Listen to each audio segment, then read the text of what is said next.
Hey, what's up, everybody? Thank you for coming over here this late. This is pretty late for me myself, and but I felt like it was important to do one. I know there's many other lives going on right now, so basically, I'm probably not going to have this camera on for a little bit of this, but I just wanted to have a little bit of a discussion about some things that might be kind of bothering. I know it's bothering me, and I'm gonna see if it bothers you. And it's some past things that I've been talking to some people today about some stuff, and really it needs to be brought back up because I think it's been forgotten, uh, and really probably didn't make its rounds the way it should have. And it's important to pay attention to these things that have happened.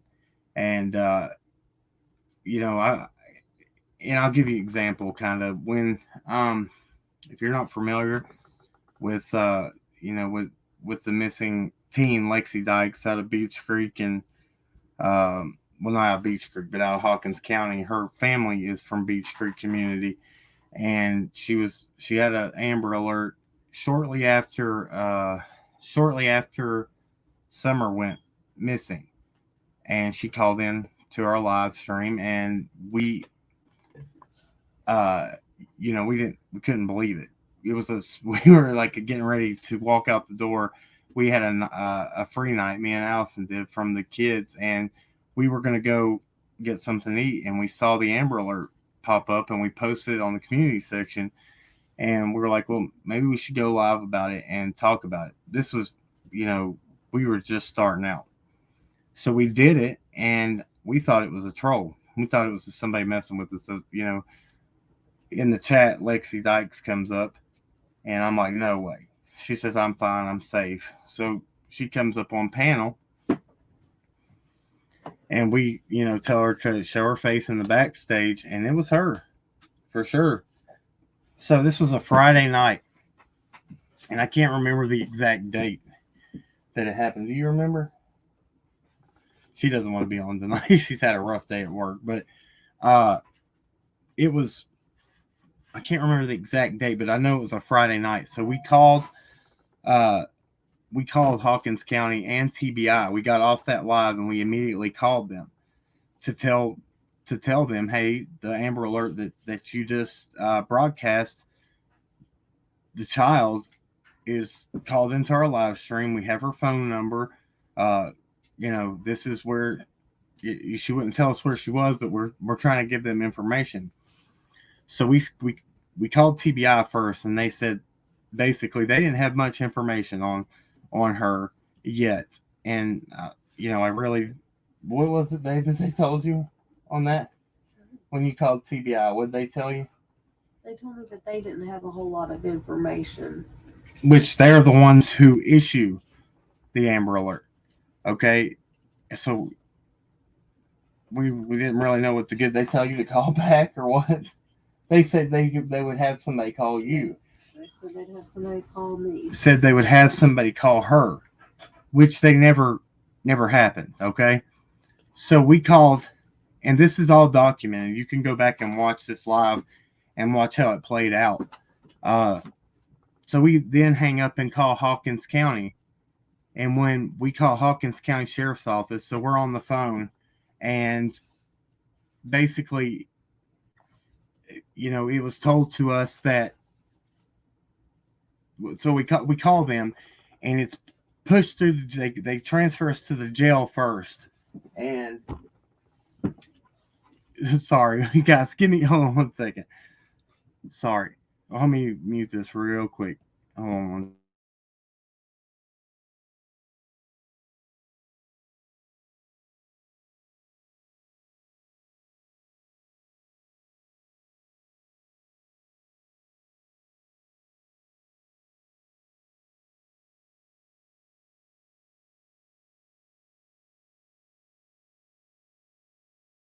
Sorry about that.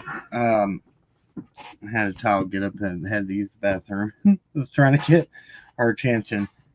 Okay, so basically, what was told to us by Hawkins County. It was transferred to the jail, then transferred back to dispatch. And we told her the same information. They told us that they did not uh, get a hold of their deputies, or not their deputies, their investigators after hours. And we were like, what do you mean you don't get a hold of your investigators after hours? We don't want to bother them on their free time, is what exact words that we were told. So our minds are blown. They tell us to call back Monday. All right, so pay attention. This is how this played out. So seeing how things have went with this case with Summer, things, I was quiet about it. I really try to not make it a big deal. That might be why it's not being brought up now, but this is a huge thing. And thank God that we have a record of it. Oh, with our videos, and it's in the video section. I'll try to find it, and I will try to, and if I have a mod in here right now that can find that video, I'd appreciate it. And you post it in the chat for me, because this is important. It's very important to me, and it should be to everybody else. If they're telling us to call back Monday for the well-being of a child that's on an Amber Alert, who is come to find out, was with an overage male subject. They had the tag number on the Amber Alert, everything, okay? Told us to call back Monday. Monday was a holiday, so then therefore it would have been Tuesday, but they didn't tell us that. They didn't say Monday was a holiday. They said call back Monday. Friday night, anything can happen. So Allie decides, she gets her phone number, and she's like, I got to stay in contact with this child, because if no one else is, we're going to keep in contact with her, make sure she's safe till Monday or Tuesday, whenever. So I think come Saturday, or maybe Sunday, Lexi informs us that she had somehow spoke to Sheriff Lawson, and Tuesday he was going to help her get a better living situation. Okay.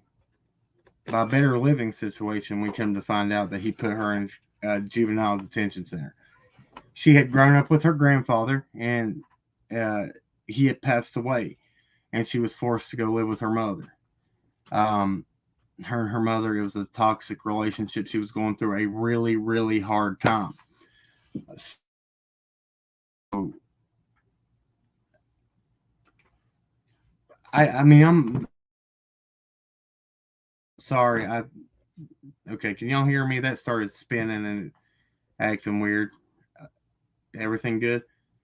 Here, let me fix this camera, because this green screen back here is causing some problems.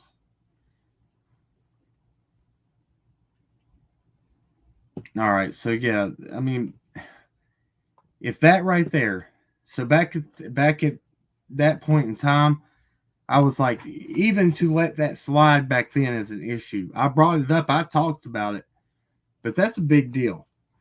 So we see through this case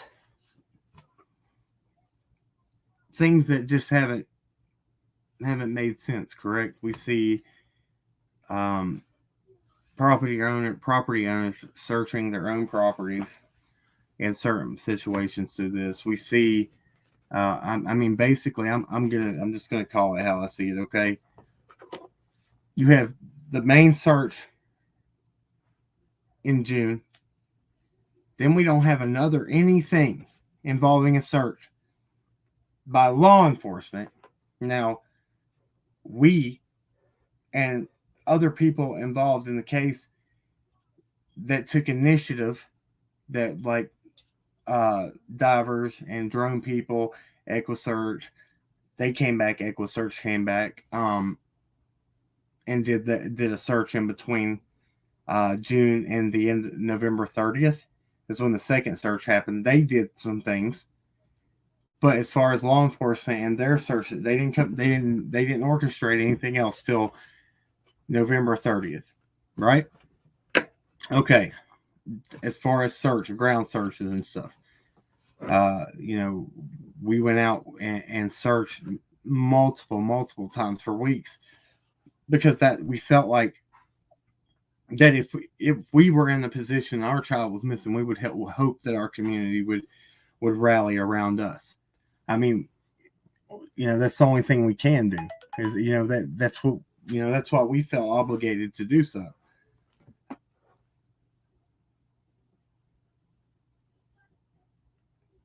uh Sorry, Don Zay said community tab 3 months ago.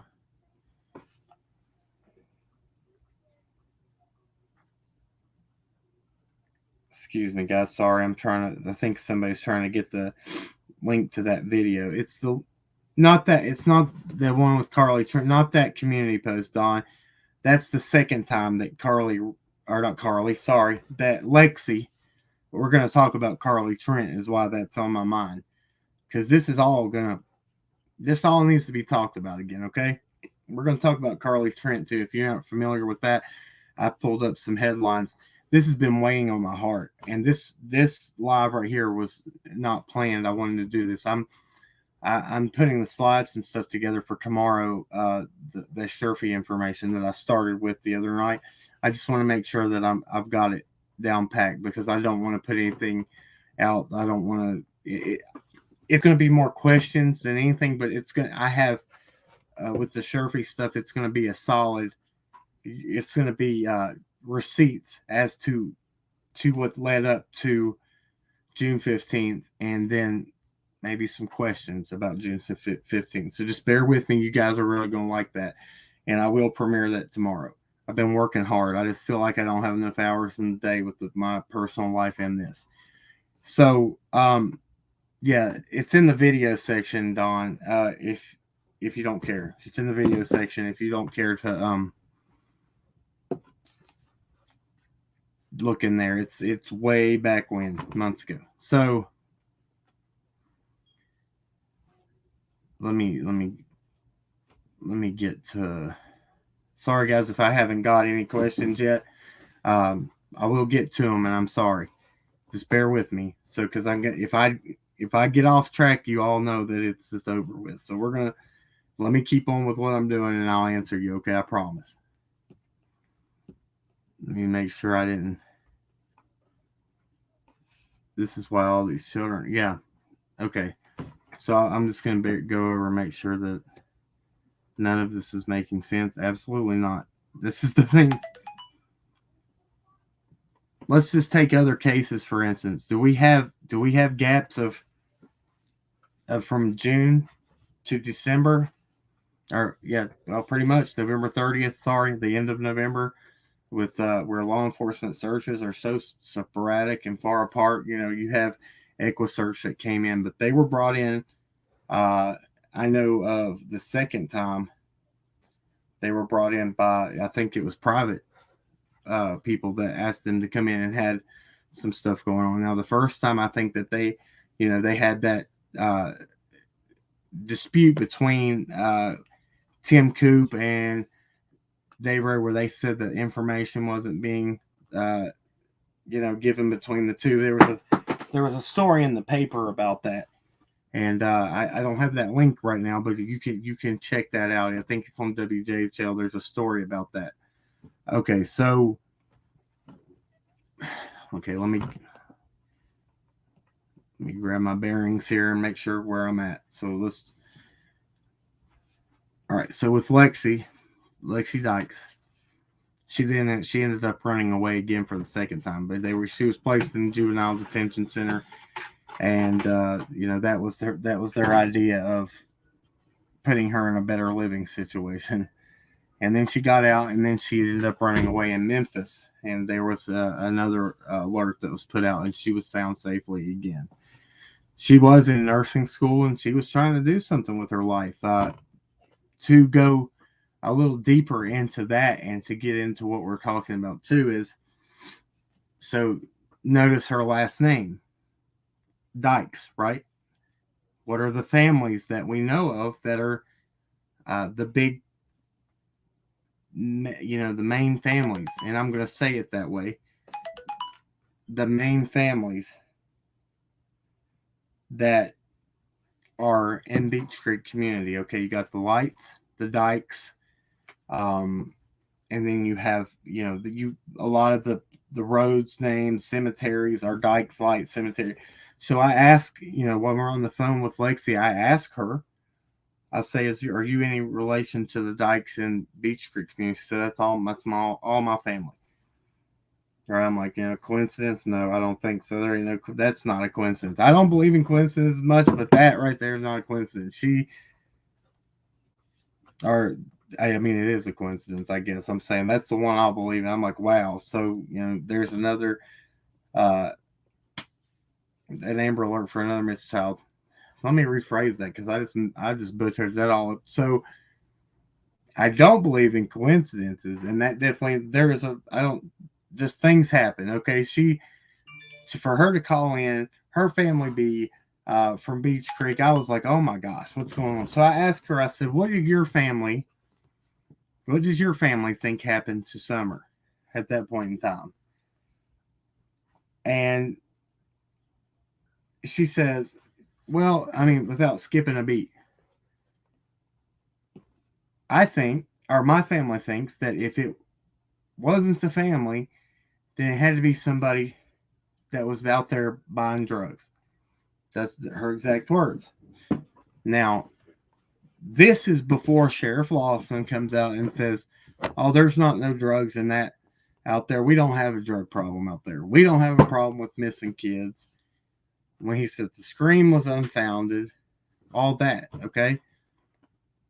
We know without a shadow of a doubt in that community, the people that even live on Ben Hill Road in that community said, when we asked, we were out on a property on Ben Hill Road when we were doing a ground search and asked, uh, we asked them, they said, so is there, we heard there's not a drug problem out here. And they laughed and they were like, where did you hear that? And I said, Sheriff Lawson said that on, they said he said that. I mean, they were for real. They were, kind of blown away by that. We stood there and watched the road. They named who that car was. So they know the regular traffic. Don't know who that is, but guarantee they're going to this house. Called it out because you're out, we're out in the country where they live it there. You can see, they pointed out the house that person was going to, the car they didn't know, and it went right to it. So, I mean, definitely we know that there is a problem there. So, thank you both. Needed my fix the cracking cases. Bless you both for what you do. Thank you so much. I appreciate that. So I don't want to skip around on this. Uh, so there's that. So it's the same. So this is before he makes that.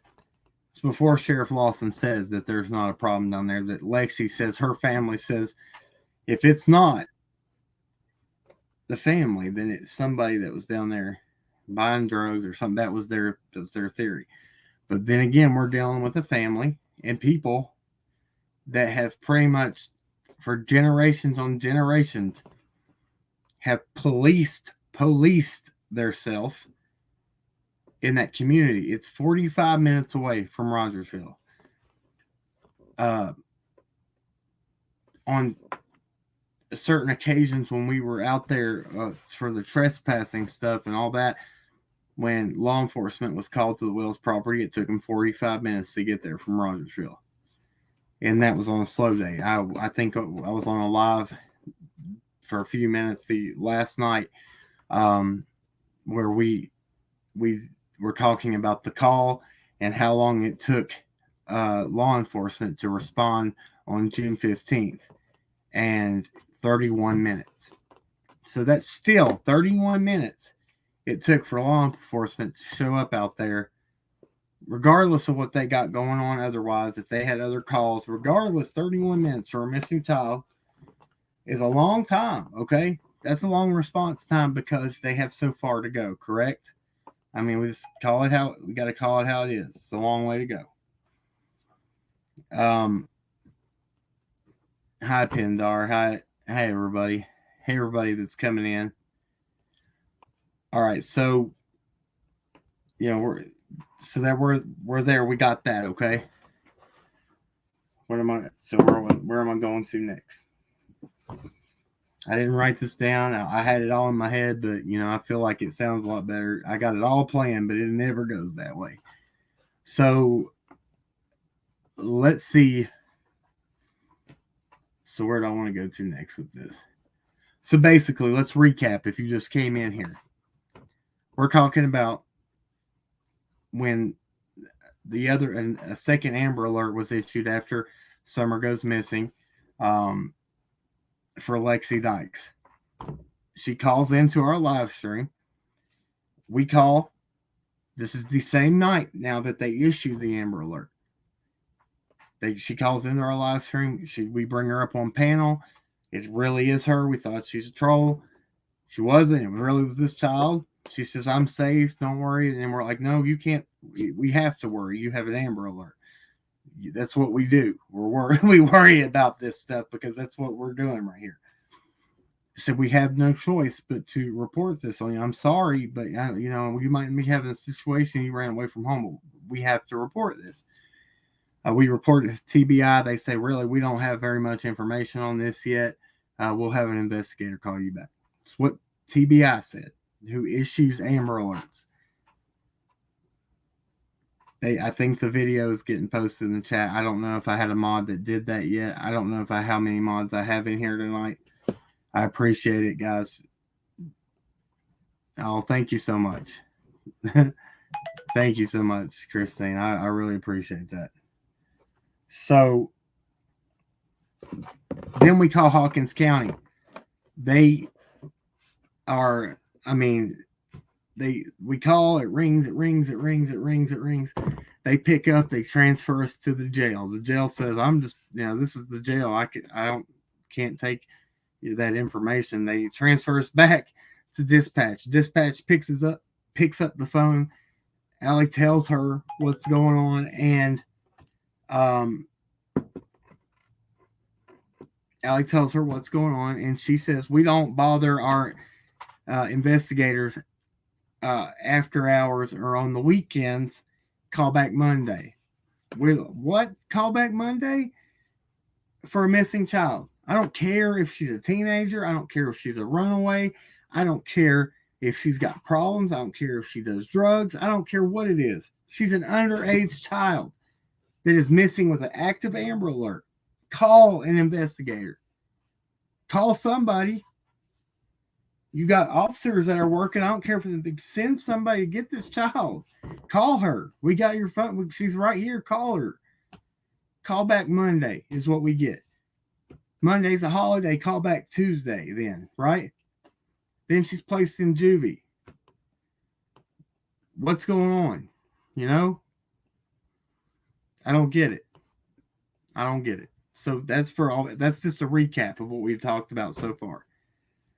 Talked about what the lights said. What they thought, or not the lights, the Dykes, excuse me. They placed themselves in that community for years. These people, their family, they're all related down through there. I'm sorry, not all. Shouldn't say that. Don't quote me on that. Not all, but a vast, vast majority are related. Even if their last names aren't Dykes, there lots of families related. And we're going to show you that tomorrow when I give you the new Sherfy information.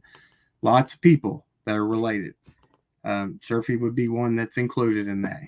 Guys, if you all are texting me, I can't answer you on here. I'm sorry if I don't see it because I'm trying to go on a flow right now. So I can't answer texts right now. I apologize.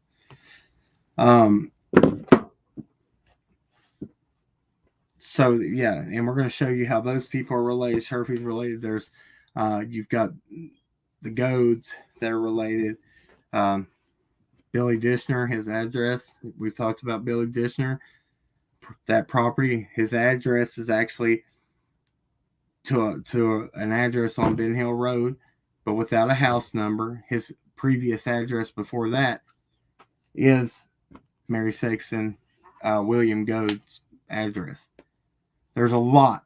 People are all related down there. It's a lot of a lot of everybody knows everybody, right? So we're putting this together. Just pay attention to that. All right. No, no, it's not. No, it was actually somebody else, and it was actually DoorDash texting me too. It was somebody else. Okay. Beth Ball Senior running that mouth. When was he doing that?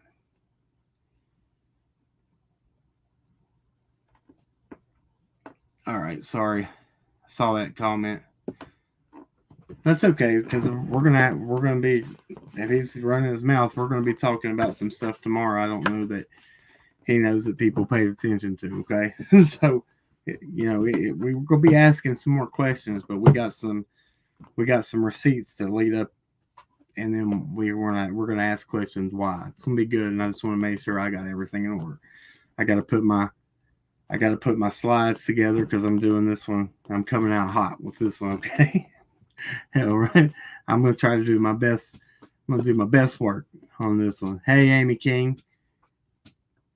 Hey, check it out. Look, the other night before last, I read your email, and this.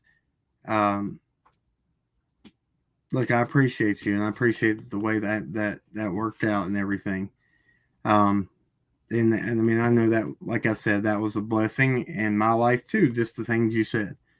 I knew that was for real. And if people don't know, go back. And I don't want to put her information. I don't want to put her business out there again. But I'm glad that we were able to help, and I hope everything's going good for you. We're praying for you. So, okay, on to the next. So we're going to talk about. There's that.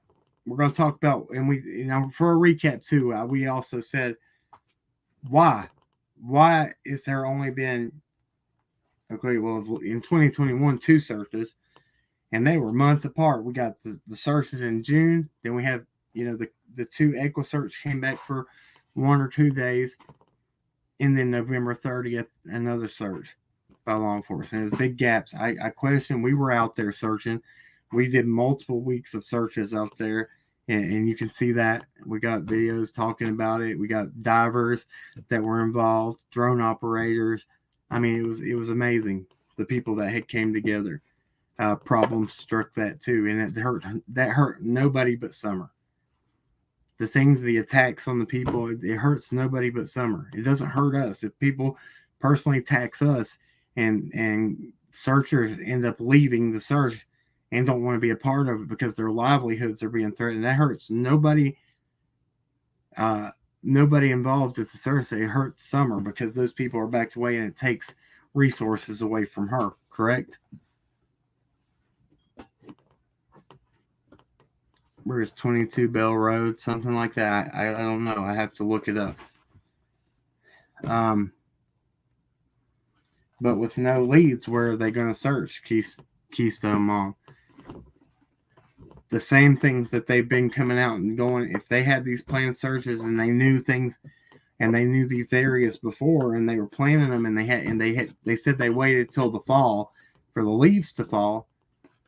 That area out there, look, I don't know how many times I could talk about it, and if you haven't been a part of it, I mean, I'm not being smart by saying that.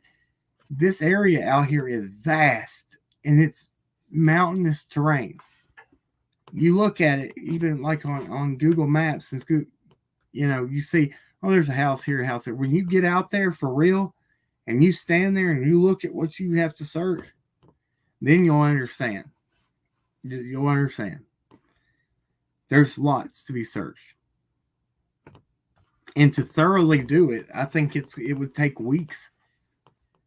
I do. I think it would take weeks of huge numbers of people to search thoroughly. Thank you, Neva. I appreciate that. I do. Thank you. I mean, oh.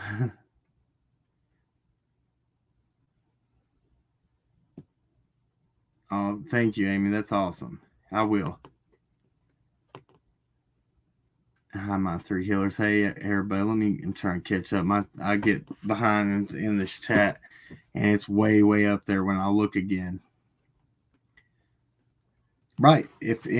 So look, and you say with no leads, what leads does law enforcement expect to get if they're going on the assumption, the very real possibility, they said that she walked away, right?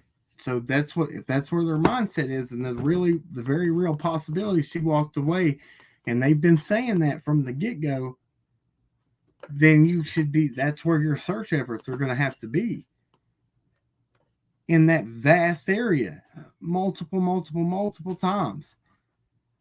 That's when you see, and I know that they say, well, there's a budget. They have to stay with the budget, and they can't. I'm just a missing child. Put out fundraisers, put out something by law enforcement. We need money to continue to search for this child.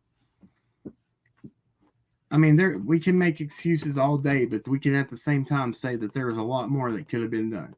Sorry, is what it is. I've been quiet for a long time and not talked about it, but I feel like it is time, and it's the way it is.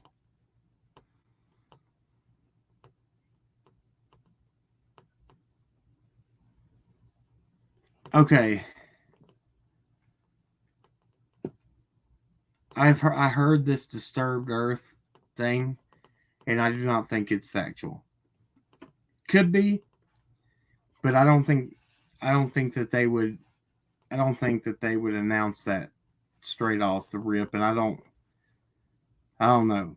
I believe they wouldn't. The search wouldn't have been over if there was something like that, and they felt like there was something to it. I believe that there would definitely, if there was something to it, that they would still be out there, and it wouldn't be that the search is over and this concludes this one too. And you saw this time it was a very short. There wasn't a lot of manpower on this last one, right? I don't believe there is. Okay, JST, which girl are you talking about? What happened to what girl? Lexi or Carly Trent? Because we're going to go over, this is a big one. When we start talking about Carly Trent here in a second, this is a big one. And I'm going to show what I could pull up real fast. But and I'm going to tell you what I know and just some things that I question about it. Yes, exactly. Right there. Use the volunteer teams that have offered. Yes, they did say places of interest. Yes, they did. Places of interest. They did say that. On this one. What place? I don't know. Like, in those. Now, oh, gosh. I'm moving my hands around again. Places. I don't know where. I guess places of interest from prior searches. I don't know. I mean, has somebody said something? I don't know. They said they haven't spoke. They said they haven't spoke to Dawn, and then on the interview with Grandma the other day, she said she hasn't. That's something I want to talk about too. She said she hasn't talked to law enforcement. They said December 13th, and she said when the YouTubers were down here, that was actually December 10th, and she said that was over the trespassing. That's when they called law enforcement over the trespassing by Molly. That was the 10th, and the reason I know that is because my birthday was the 11th, and I was there when law enforcement showed up on the 10th over all that. And that's not even having to do with the case. She said that she hasn't even been contacted. And if they knew, if they needed to talk to her, they had her number, and they haven't, discussed anything with them in that long.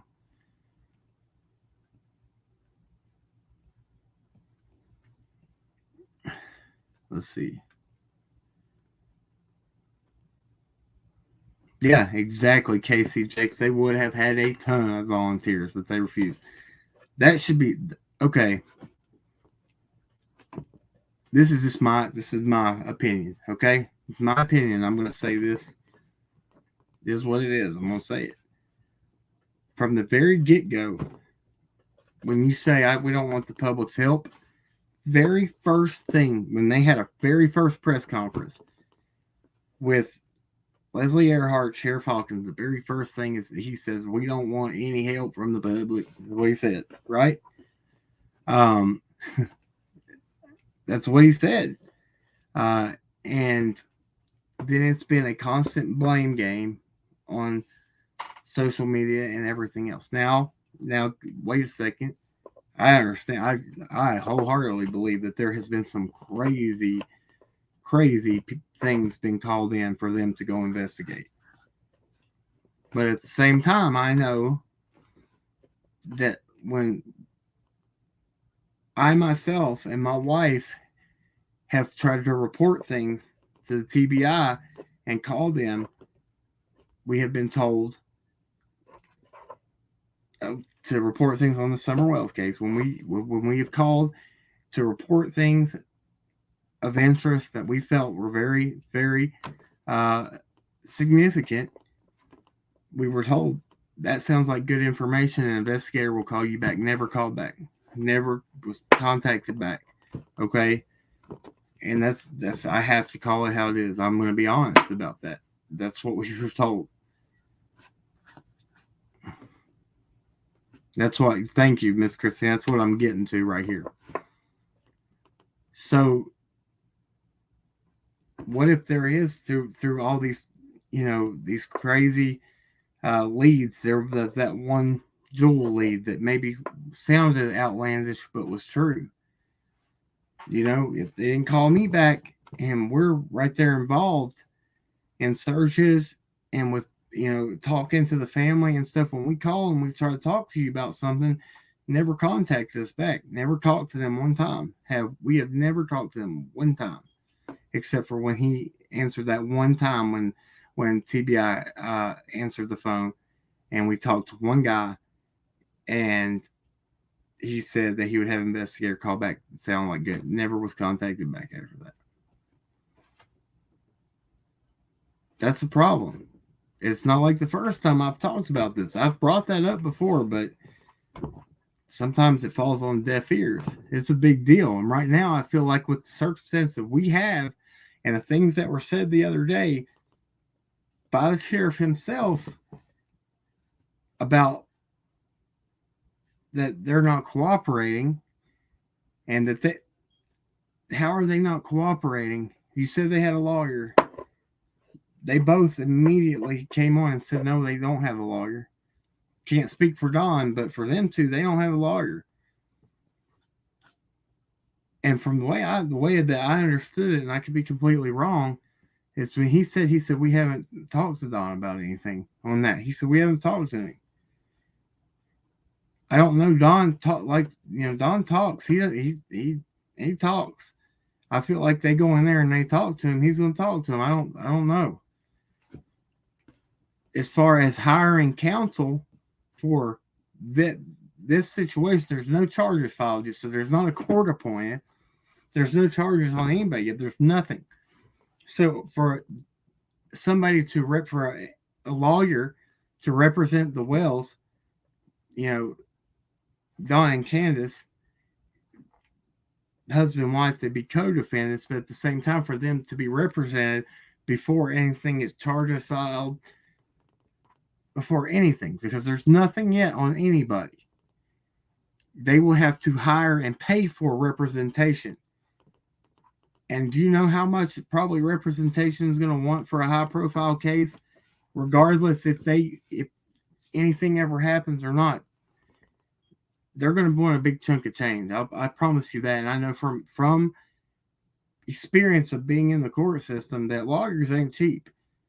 I mean, for a DUI, you're going to pay $5,000 for representation, or you're going to take a court-appointed attorney, and you're gonna just and sometimes you don't get the best representation that way. I'm just going to put it. It says it's fair, but honestly, I'll tell you that it's not always the best representation. Yeah.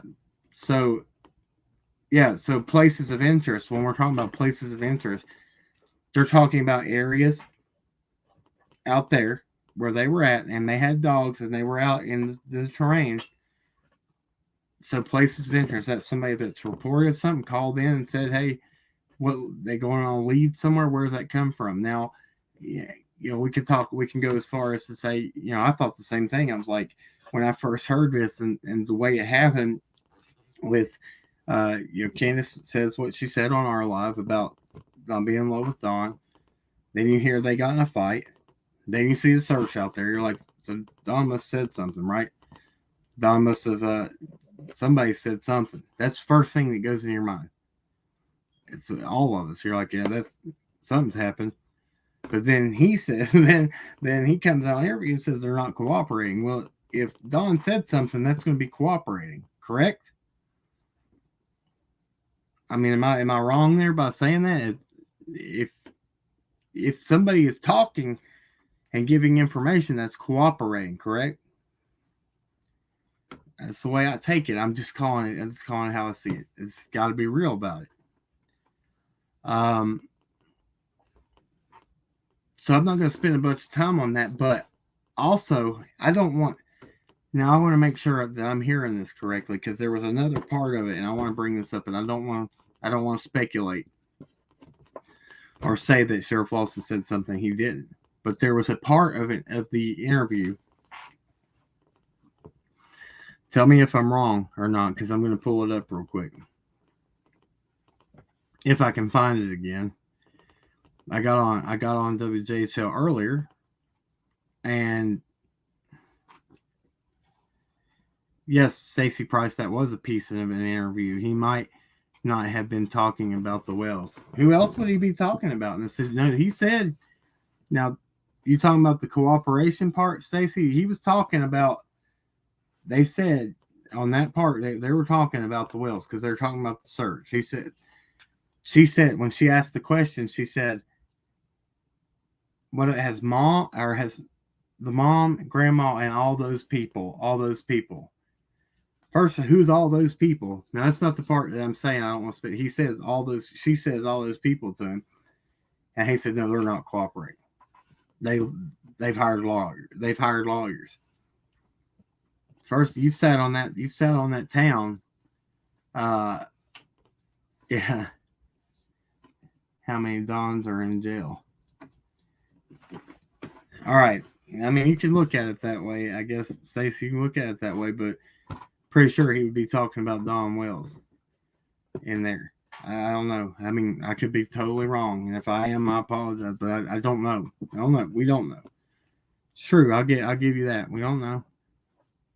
But I feel like he's under the, yeah. He says all those people. I'm going to pull it up real quick. Let me find that interview real quick. Couldn't find it, so just bear with me. I can't see. Yes, Beth Ball. They have a lawyer for the boys, and I found out the other day.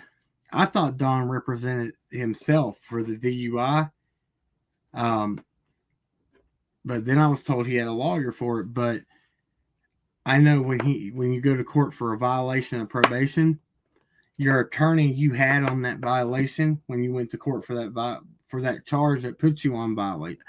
Okay, for that charge that puts you on probation.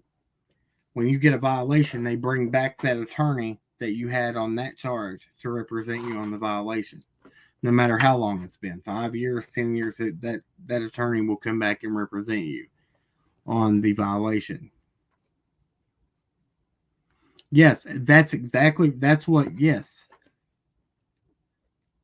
Stacey, he did. That's what, okay, so that's what I'm talking about. He does state that Don hasn't been spoken to about the case. I guess since he's been locked up, I find it hard to believe that they were talking about any other Don than Don. So it's a big deal than Don Wells, any other Don than Don Wells when it comes to the family cooperating, all that. I'm gonna pull it up and we'll listen to it all. And if I can't answer anybody, I'm trying to look at everybody's stuff here.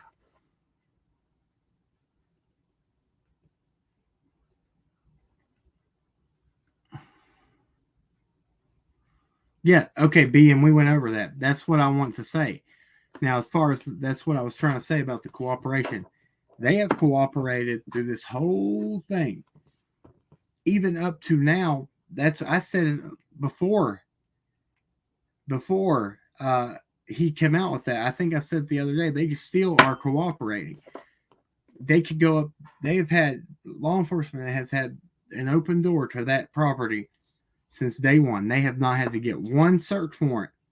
This is out of the mouth of Sheriff Lawson. Back at the beginning, they have fully cooperated.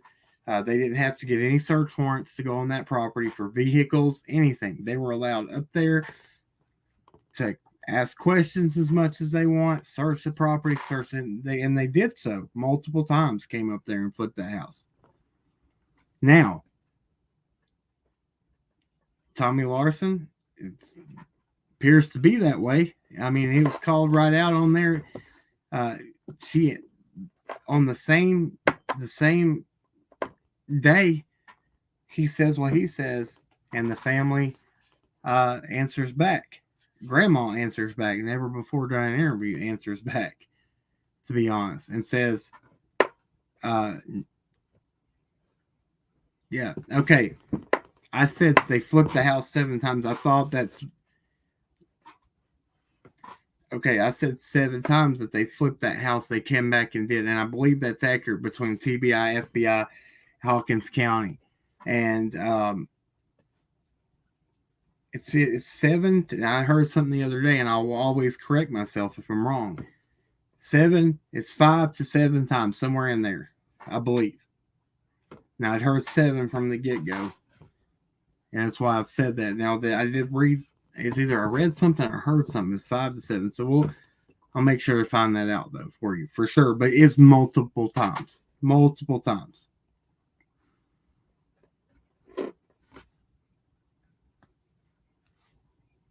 Okay, so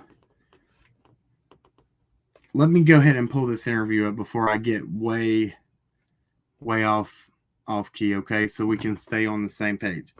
And I hope I'm doing pretty good keeping this information in line for everybody. I tried to recap it. I've tried to stay on point.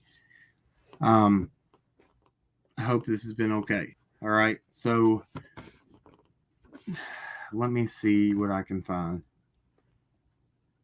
Why is that spinning? I better not. Okay.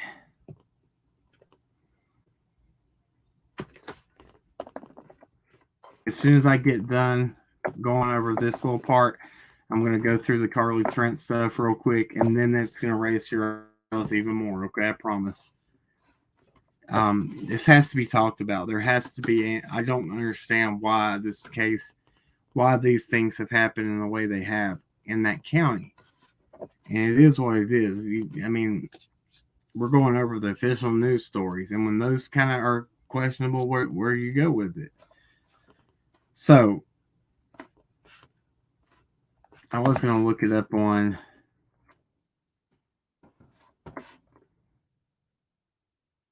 just going to Google it and see if I can find it better that way.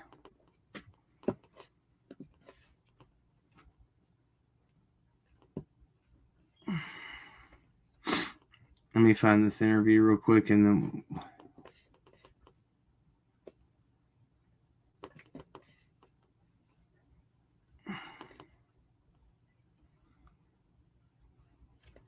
let's do it this way.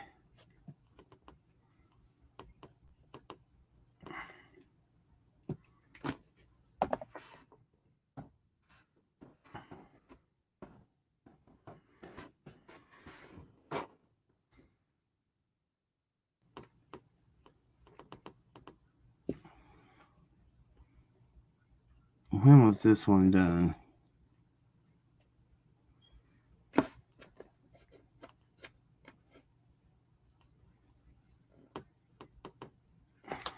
This 3 days ago. All right, so it has to be right here. Let me see if this one of these is it. Okay, here it is.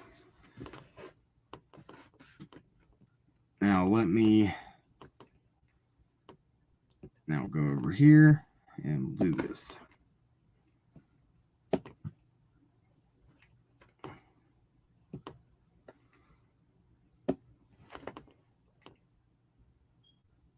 Okay.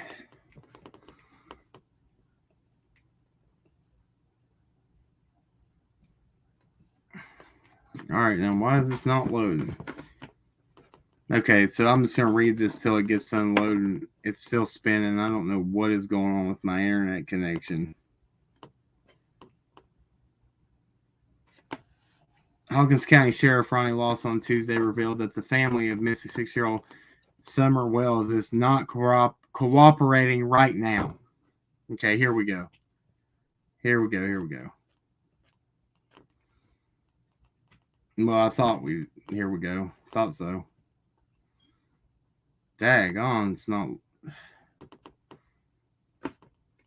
Probably needed to restart my computer, to be honest, but it'll be all right.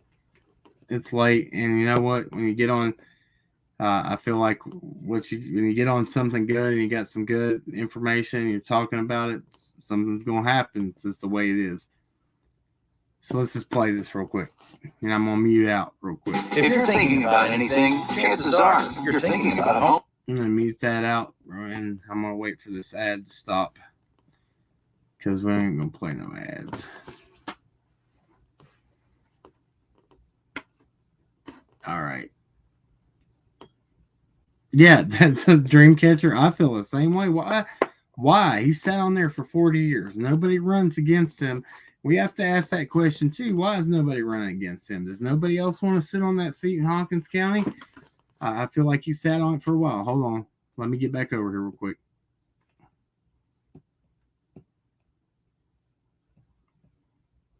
All righty. Now. Is the family still cooperating? I know you said, and is the family still cooperating? I know you said, obviously the dog's there, but like the mother and all the other people, are they still cooperating? No, they're not cooperating right now. They have attorneys.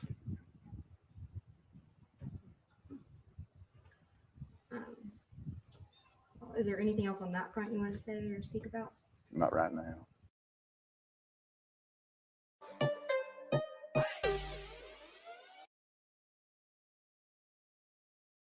All right, so that's that part, okay? I feel like, okay, and this is what I'm going to say. This is what I feel like. So most of the time when you have an attorney, when you hire counsel, if you have effective counsel, who speaks for you? Can answer? I want y'all to answer in the chat. Who speaks for you when you have effective counsel? Especially in something like this, high profile. Every time we see something. Do you speak for yourself?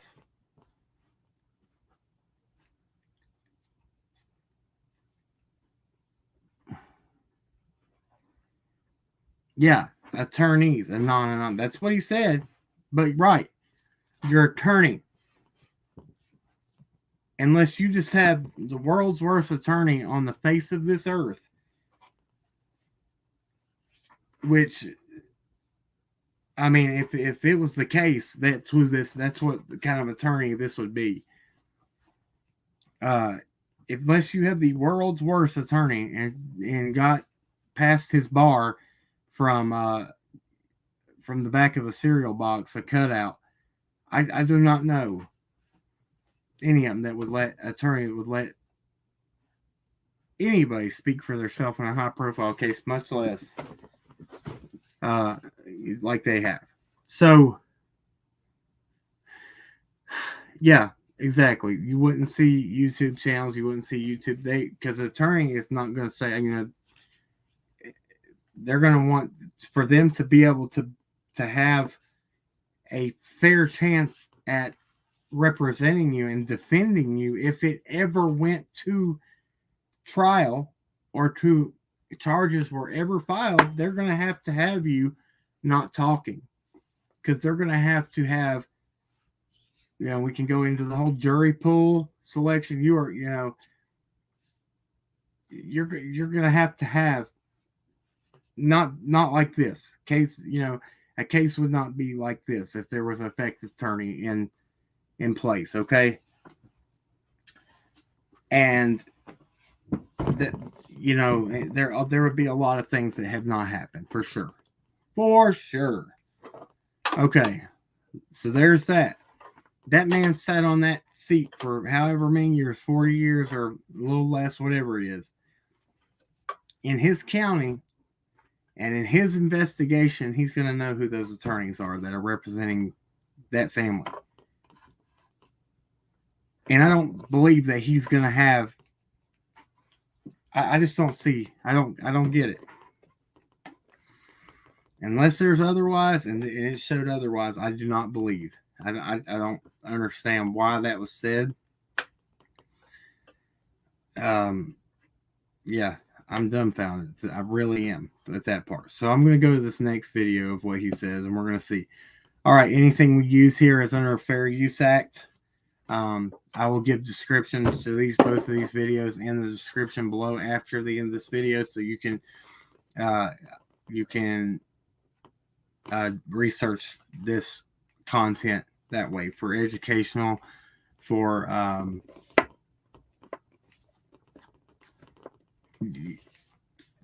critique. You know, I don't know. I can't think of it right now. Got too much on my mind. But Fair Use Act, it'll be in the description below. Thank you. Okay, so let's see here. Next part. Nice. Are you kidding me? Well, we'll talk through this one again. All right. So, educational, critiquing for criticism, entertainment. I don't know all of them again, but it's something. It's another thing that's takes away from doing these cases when you got people doing the sideline fights and everything. It's so crazy. All right, here we go. Let's listen to this one. Came up of conversations with him. Don Wells has been in jail for a few weeks. Nothing came up of conversations with him in the jail that led you guys back out here. No, absolutely not. He's not even been talked to about the case. Boom! There's that one. That. She said Don Wells, right? We'll go back and listen to it again. But I think she said Don Wells. He hasn't even been talked. She said he hasn't said nothing that would lead you back out here to do. He says no, absolutely not. He hadn't even been talked to about the case. Okay, so there's that. I want to go back and watch that again. Have you ever seen messages? That's big. So we can even read it right here and see what he says. In addition to statements regarding Summerwell's family loss and stress again, the social media speculation hindering the investigation from the beginning, steering investigators off course as they followed every lead in an effort to bring Summer home. Okay. Well, I told you what happened when we called and tried to report things to TBI and everything. I'm just telling you what happened. We were never followed up, never called, never talked to about any of it. So that's just that. And I'm just saying, is that because so much stuff was coming in that things were missed? You know, maybe that's got to be a question. What if there was that one golden piece of information that was just slipped through because of that? Now I can understand it. I'm not doubting social media and all the leads that they have probably got, or tips that they have probably got, have, I'm sure it's been outlandish. But then again, what if there's that one? I mean, we never got a call back, and we were right there involved in a lot of stuff. So I don't know. That's just a question I have. But I want to listen to this one more time. Oh my gosh, at the ads, boy. You talk about some ads on this stuff. I have YouTube Premium, and I couldn't find it on there, these interviews on there earlier, but I'm not saying they're not there. Home goods. So, yeah, I want to hear. Oh, here's where it says this right here. Wells has been in jail for Don things. Wells Nothing has came been- up of conversations with him in the jail that led you guys back out here? No, absolutely not. He's not even been talked to about the case. Have you ever All seen right, so messages these on are, I end of think life these are planning in, on TV? these are out of order because this one says underneath it now. Okay, yeah, here we go. So, Lawson followed the statement with a pause, adding that the family has attorneys. The news broke through as teams with the Hawkins County Sheriff's Office and Tennessee Bureau of Investigation continued a small-scale search that launched on Monday. Okay. The sheriff would not speak any further regarding the Wells attorneys, but Lawson did mention that no conversation or development led to Monday's and Tuesday's searches. Okay. Summerwell's mother and grandmother responded to the sheriff's comments on Tuesday, telling News Channel 11 that they had not lawyered up, but they cannot speak for Summer's father. In addition to the statements regarding Summer's family, Lawson stressed again that the social media speculation hindered the investigation from the beginning, steering investigators off course as they followed every lead in an effort to bring Summer home. In the first months, it was pretty bad, but I think it's gotten to now that we don't pay attention to it whatsoever, Lawson said. I mean, it's just a waste of our time. Occasionally we get something we really want to check into, but people out of state, they really don't know what they're doing, what we're doing. And I assure you that we have given 100% effort. We, the TBI, the FBI, my officers, we've given 100% on this case. No stones left unturned. We're not done yet. Tuesday marked the second day that crews, including canines, scoured through the rough terrain of the Beach Creek community near Summer's home, from where the then 5-year-old disappeared after family last saw her planting flowers in the garden. So now it's back to she was last seen walking from her house, and then it's the planting flowers.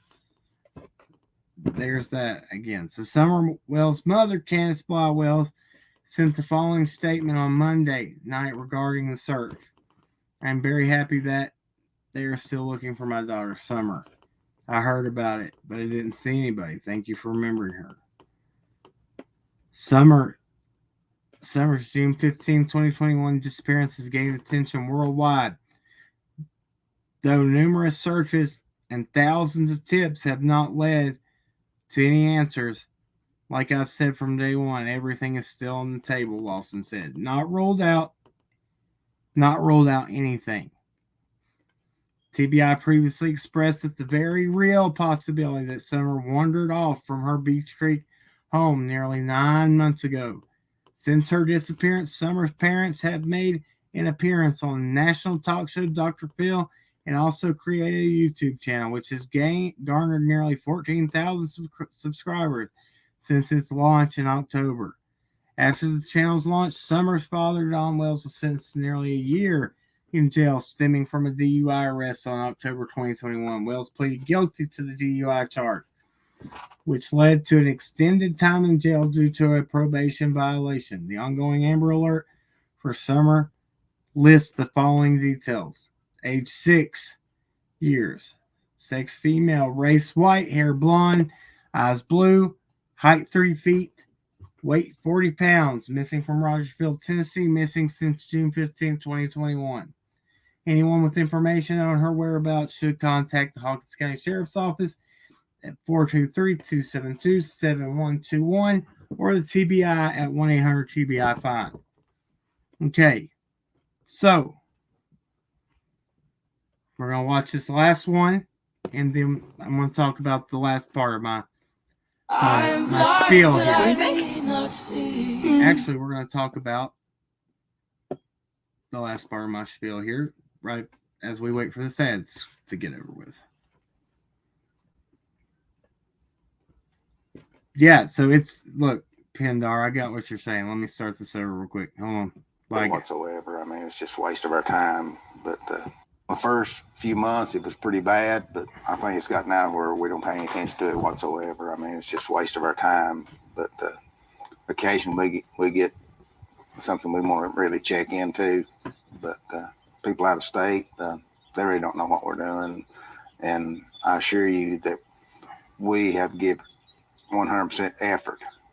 I mean, we, TBI, the FBI, my officers, we give 100% effort on this case. No stones left unturned, and we're not done yet. all right. So this is the question I had. This is the question I was going to ask earlier that when I said I don't recall seeing. I don't know why this was put in clips like that. Why it wasn't just one interview. Doesn't make sense. Okay, so does anybody remember seeing this the other day? Tell me if I'm wrong, because I vaguely, but I remember. Did he not say again that they are no closer to when they started? As no closer to finding Summer as when they started. Did he not say that on this one? If he didn't, I want to know. But I heard at the beginning of this interview on another, there was clips all over the place. Facebook, YouTube. I saw something. I thought I did. I did, right? Thank you. Thank you. I thought so. Yes, it's been. I knew I heard that, and I can't find it. He said that, right? So.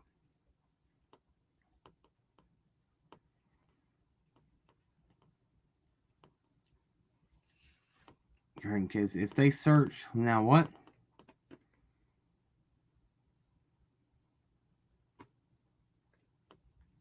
Okay, so they're saying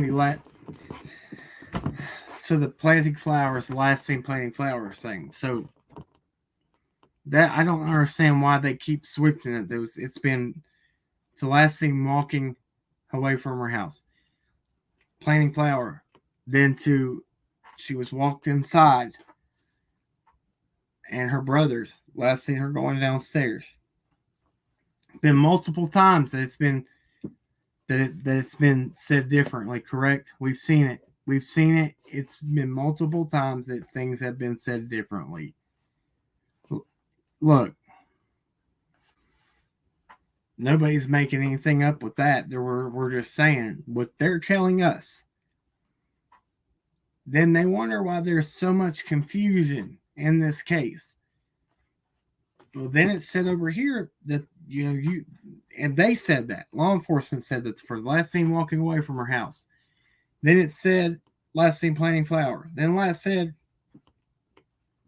and this is now that's they have their people.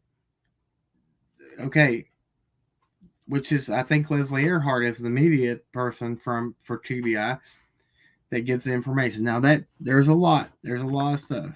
Yes, last seen walking away from the property. Yes. Yeah, I don't know what it is, but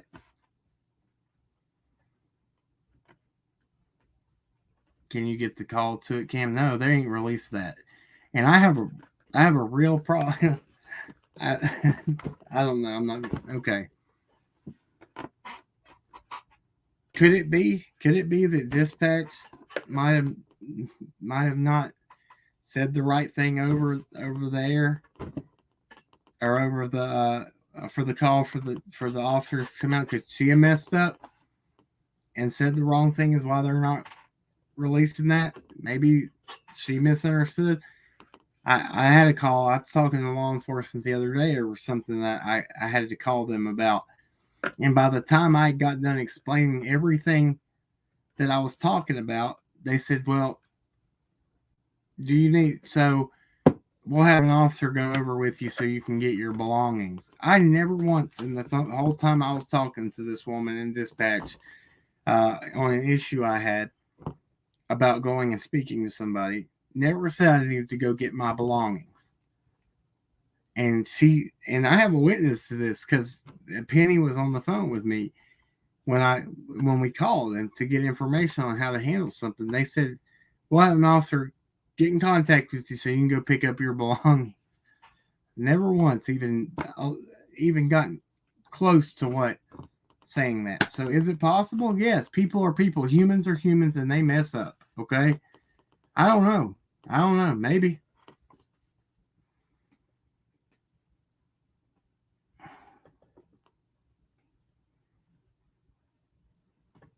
Yeah, I believe that, Tony Hutchins. I do. I strongly believe that. So instead of going over the Carly stuff, I mean, maybe we can make a whole episode. We're going to talk about it real quick because I haven't got time. We've been on here for an hour and 11 minutes. It's getting late, 12:16. So this is what we're going to talk about. I'm going to just bring up the information that we got. Okay. You know, I've got an episode where I briefly went over it a long time ago. But, so I'm just going to give you the information. And, you know, and hopefully, and if I don't know something, I'm not going to say it for a fact, and I'll say that just until we can go over the news information. So, Carly Trent is a missing child from Hawkins County in 2016. What I can do is pull this up. Okay, we'll pull up this just so you can get a visual of what this child looks like, who this child is. Okay. Look, thank you guys. Y'all been awesome in here tonight, and this has been a good chat. I hope, and if there's been trolls in here, that's fine. It's all good. But mods, who I do have in here, do I have some mods in here? Like the morning, I have her. Don't we have one mod in here tonight?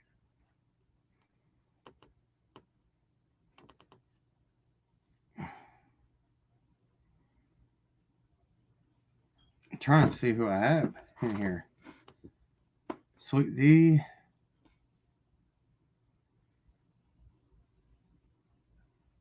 Trying to see who I have. Who do I have? Kaz is in here. Thank you.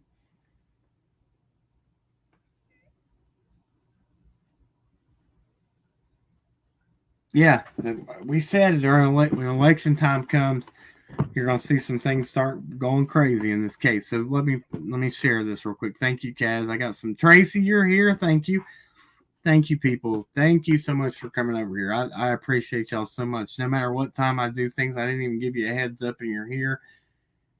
Thank you so much. So listen, before we get any longer into this, I want to say this because I meant to bring this up. So the drawing we did for the merch the other day. None of the winners have emailed us their size, color, address for us to send them what they won. Not one of them have sent us anything for us to be able to give you what you want. So please, if your name was drawn, and I have my notebook with the winners of this, so give me just a second. Okay. Hold on just a second. Okay. Bear with me here. Give me.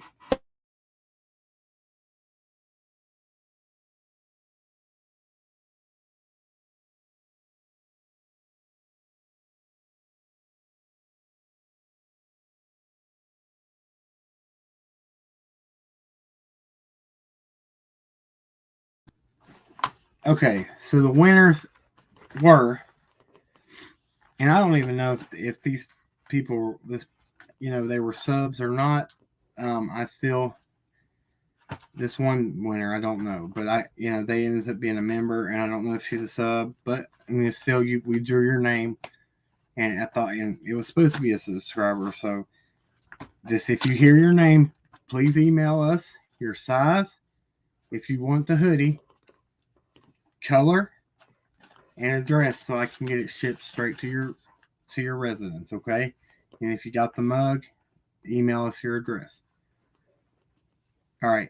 So Miranda Smith, you want a hoodie and our drawing, please email us at Cracking Cases here. Let me put it across the bottom So there's no confusion how to spell it. And when you spell Cracking Case, it does not have a G in it, okay?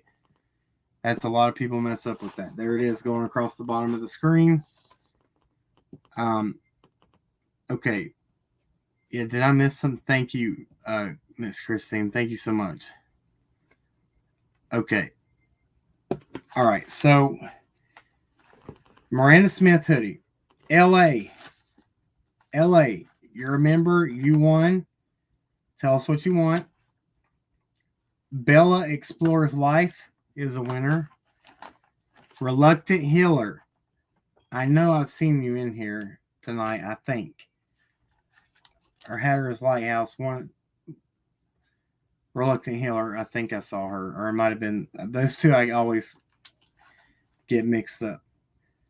And Just My Thoughts. Screen name Just My Thoughts. You won. Please email us. Again, that is Miranda Smith, LA, Bella Explores Life, Reluctant Healer, and Just My Thoughts. Please email us those following things, and we'll get those things shipped to you.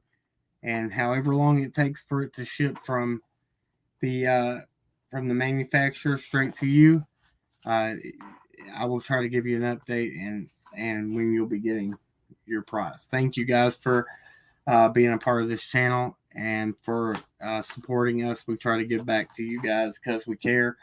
You can probably see right there pinned to the chat. That's our merch. If you have any interest in it, go to crackingcasesmerch.com. And it's through Teespring. Thank you. All right. There's that.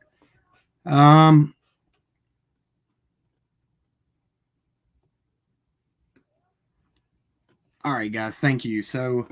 And thank you guys for being in here. Really, hey, Mama Bear, there you are.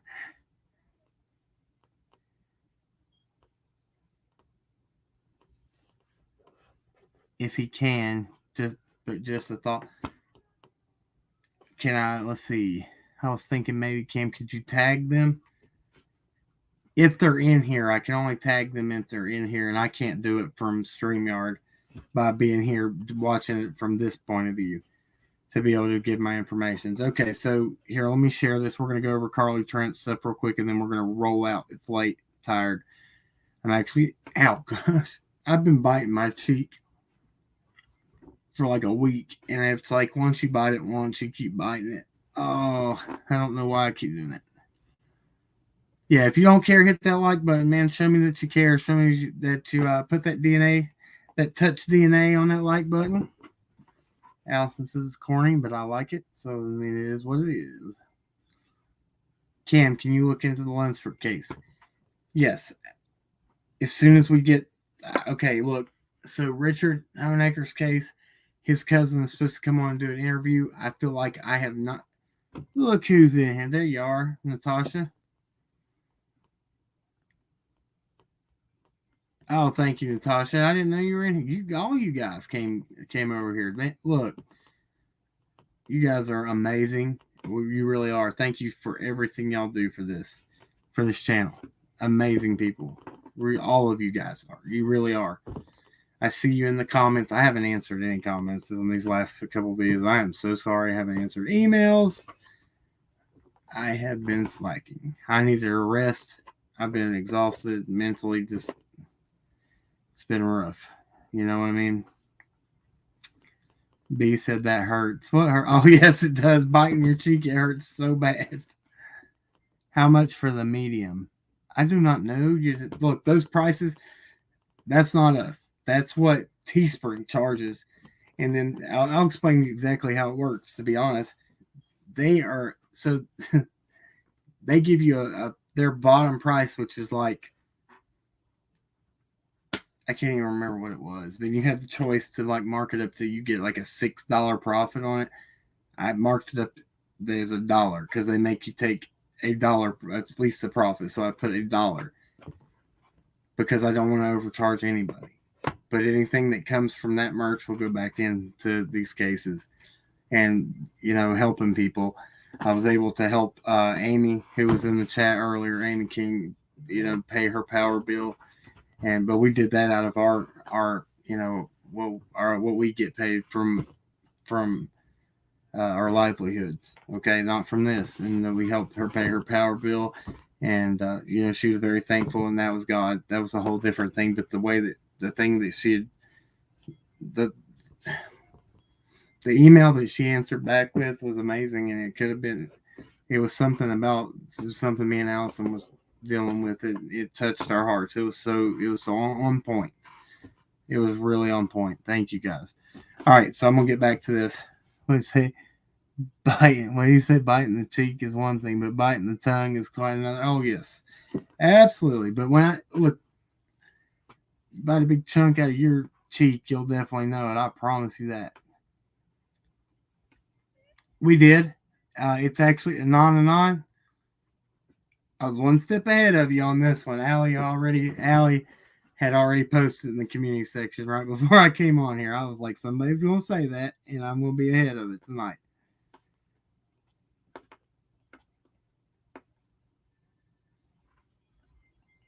Oh, look, Natasha, you don't have to remind me. It's in there. All right, look, let's do this now. I'm gonna move on, or I'm just gonna tell you it's gonna be forever. Okay, here we go.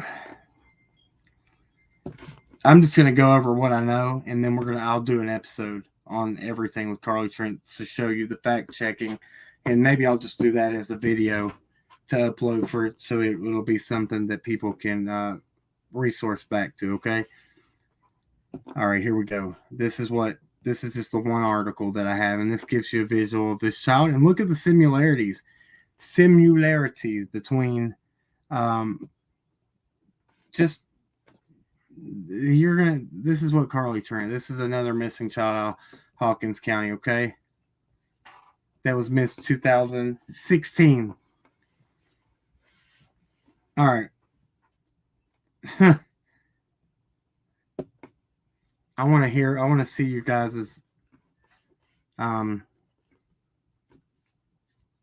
she look familiar? I mean, it's very close, very, very. I mean, when I saw her back months ago, I was like, man, she almost looks like a little bit like an older version of Summer Condon. It's like same, same eyes and facial. I thought there was very similar. Very, yes. And thank the good Lord that she was found safe and okay, right? Thank the Lord for that. That's what we want to hear more of. We want to hear these praise reports and not these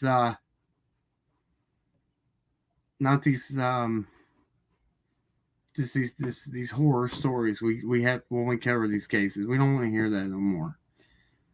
We want to hear praise reports. Okay, yes, Kim Holmes, this child, believe it or not, was found on Sheriff Ronnie Lawson's property. Okay? If you don't know, please research this. She was found on his property. The uncle is the one who is in prison for her abduction. There was a reward, same county, yes, Hawkins County, found on Sheriff Lawson's property. By who? Sheriff Lawson's brother and 3 other gentlemen.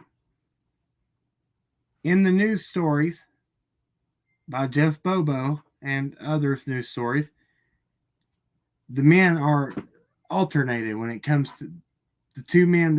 So there was 4 men searching on the property.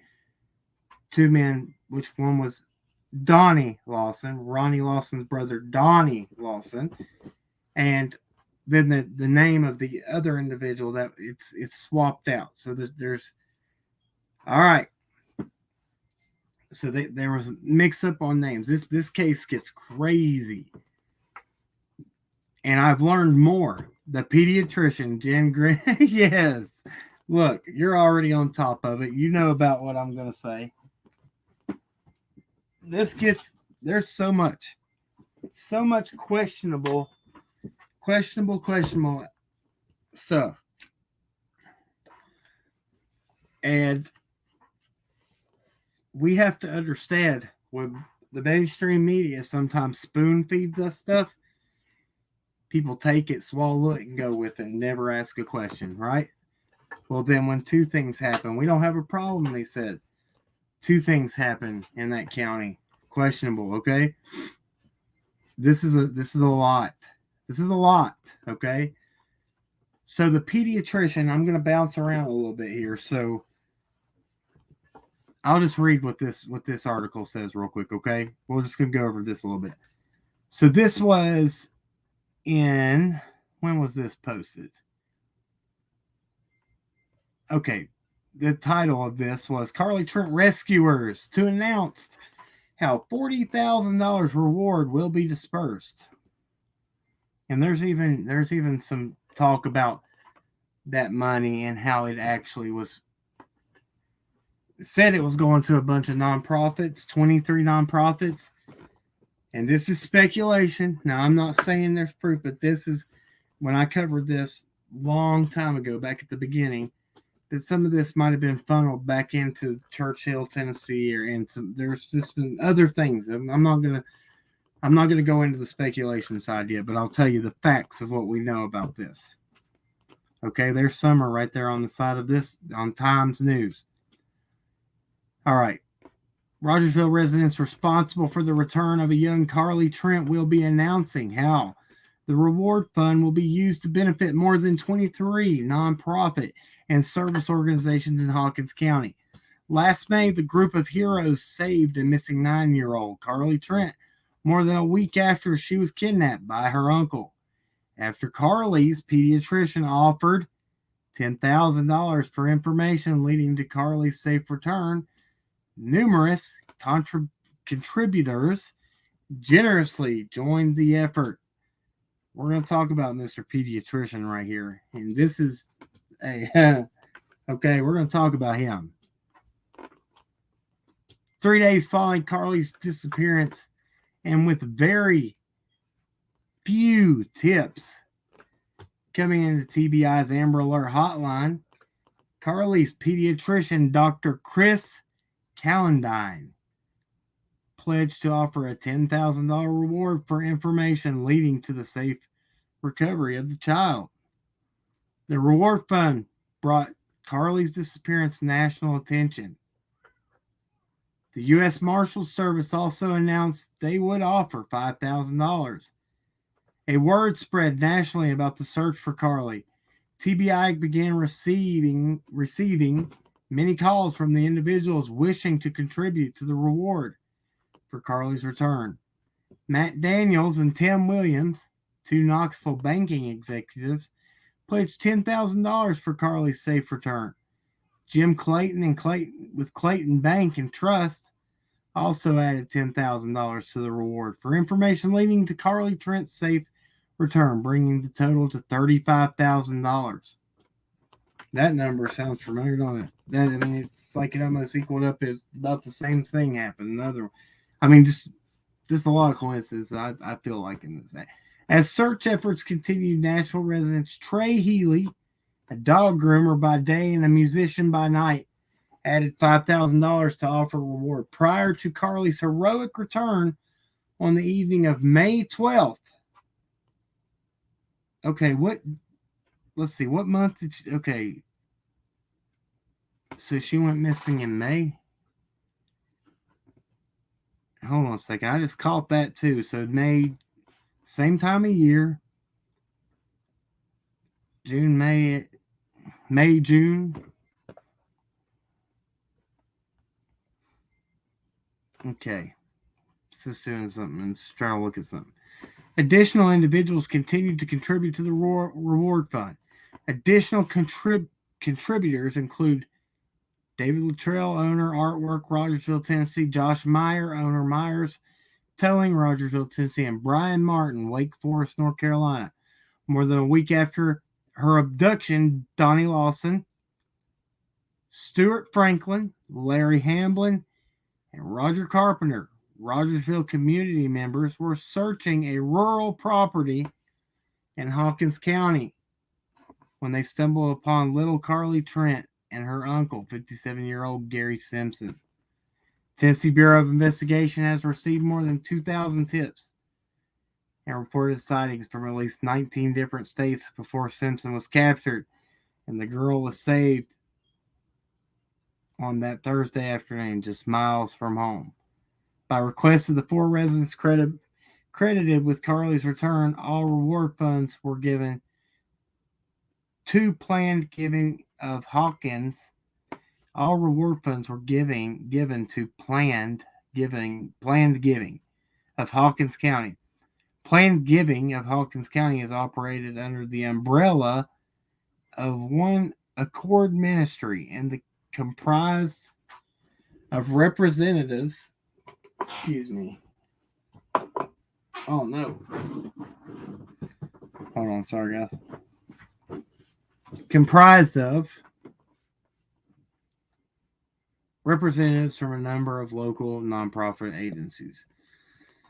This Tuesday, August 16th at 4 p.m. at the Shepherd Center in Rogersville, Tennessee, Carly's Heroes Reward Fund contributors and representatives from the more than 23,000 Hawkins County nonprofit and service organizations.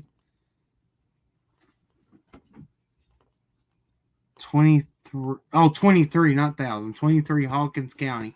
And guys, if you notice, I have to close my eye when I read because I can't see worth crap.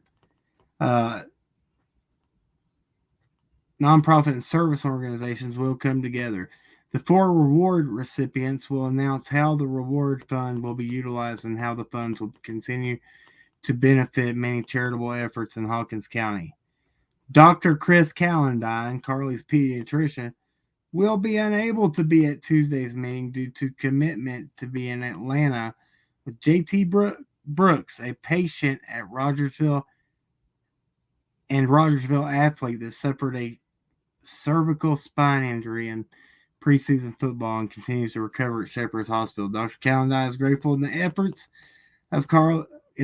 efforts of Carly's Heroes, the amazing response from the Rogersville community, and the invaluable assistance from planned giving of Hawkins County for helping to assure the reward fund continues to benefit numerous nonprofits organizations. Dr. Chris Callandine can be reached at 14. Okay, so let's talk about him real quick. Following the safe. Okay, this week rescuers will announce one. Okay, I'm just trying to make sure we don't miss anything important right there. Let me come back over here. I couldn't see the chat, guys. So let's. Have we talked? Has this organization been involved with Summer's case yet?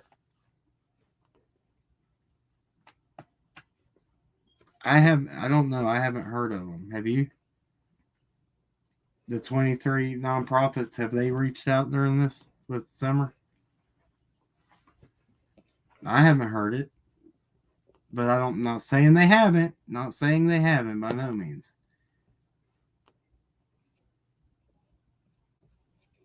Let's see here. E.F. Hutton, yep. Hello, Allie. Is Allie in here? Babe, are you in here? I see people saying hello, Allie, so I was saying, I don't. Okay.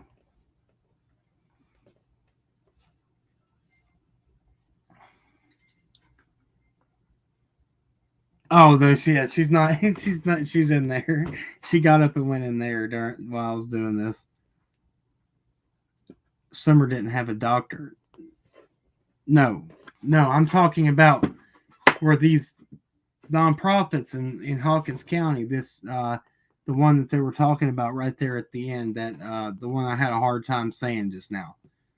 I haven't heard of them. Are they involved in this? She did go for a checkup and shots. Summer did for school. She did do that. There's pictures of her at the health department and her going to her visit, and she walks out and she had they talked about that at the beginning. Now she did have to see somebody for that checkup, which would have to have been a physician, I would believe. So what was that place called?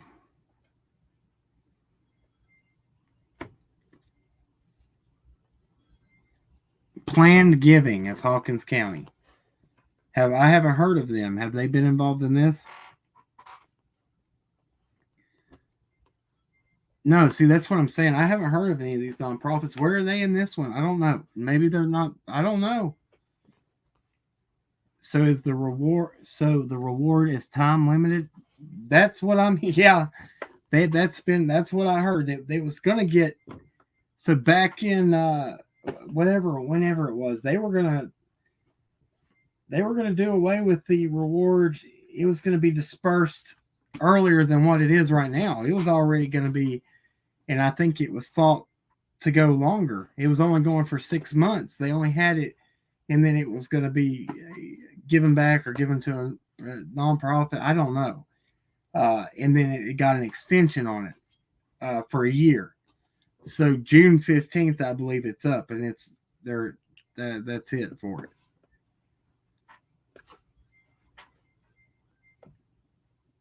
DeQuinto, I'm pretty sure she did. That she was able. She got her shots and stuff.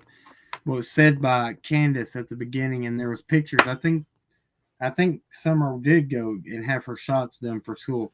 Now I'm not. I'm saying I think, but there she did say that. Now I don't know. That would be all that information would be HIPAA due to the medical aspect, so we won't know that, right? That's all HIPAA. Gary Simpson was the uncle, yes. So let's talk about this pediatrician, Chris Callandine. Let's hear what happened to him. He was actually the doctor who did the kit on her, if you know what I'm saying, after she was found. Yeah, it's up in a year. It's up on June 15th, Anna Cole. That's blew my mind. Who was arrested for taking Carly? That was her uncle. So I just have, yes, the SA kit. This doctor he performed that on her and all that. But so he was actually got in trouble for some things himself doing with minors. And when sentenced to jail time, was only given 6 months. He only had to pull 6 months, 180 days for what he did. So don't it now go to Churchill Rescue Squad? A lot of people think they're waiting on that to do anything because they want. I don't know. I don't know if it goes to Churchill Rescue Squad or where it goes. I know there's stories of it. That's a whole nother bunch of discussion that we need to go over, right? So let's see. So what did she say? Sticky says it says Sheldon Livesay is the main agent at Planned Giving. See, I don't know. I've never heard of them. That's the thing. Never heard of them through this. I don't know. This is good information. I'm glad we're talking about this. I'm glad I read that because I learned something new every time I look into stuff. Every time. Because lost and P. All right. I'm sorry, I'm trying to read this. So yeah. So so we're gonna talk about, let's look him up real quick and then we'll be done, okay? I'm trying to hurry. I'm wore out. I gotta get off here. So let me make sure that we get his name spelled right. It was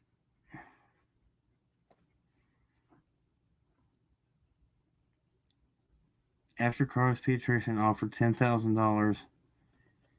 Where is the pediatrician's name? It's Chris Callandine, correct? Is it Chris?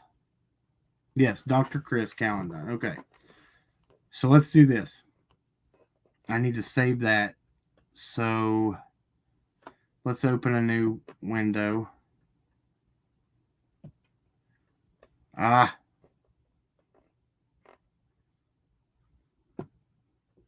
And let's do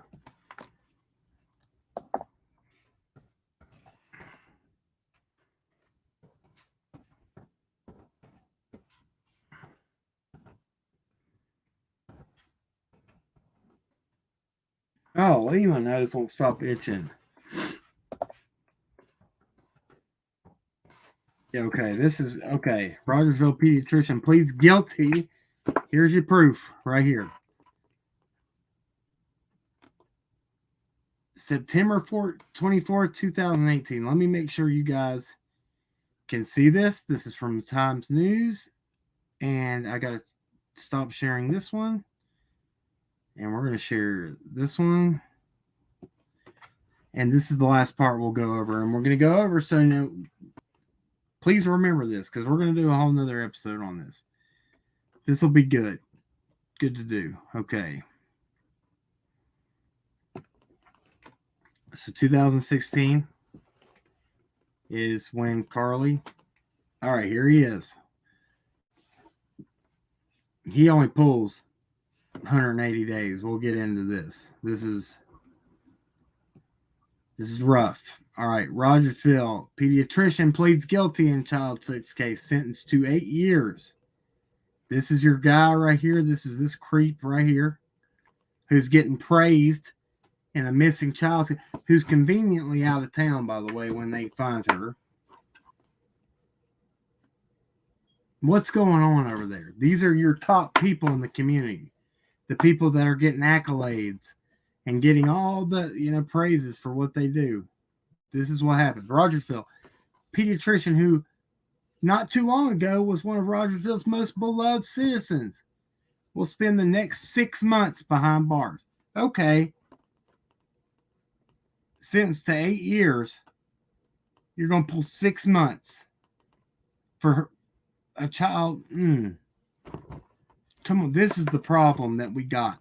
And this is it in our country. Dude.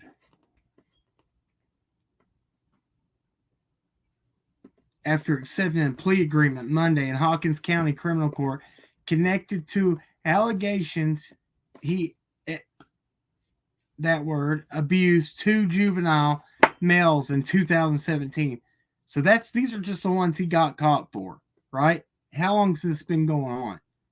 And I'm sure if they dug hard enough, they'd have found it. And they might, we'll just leave it at that.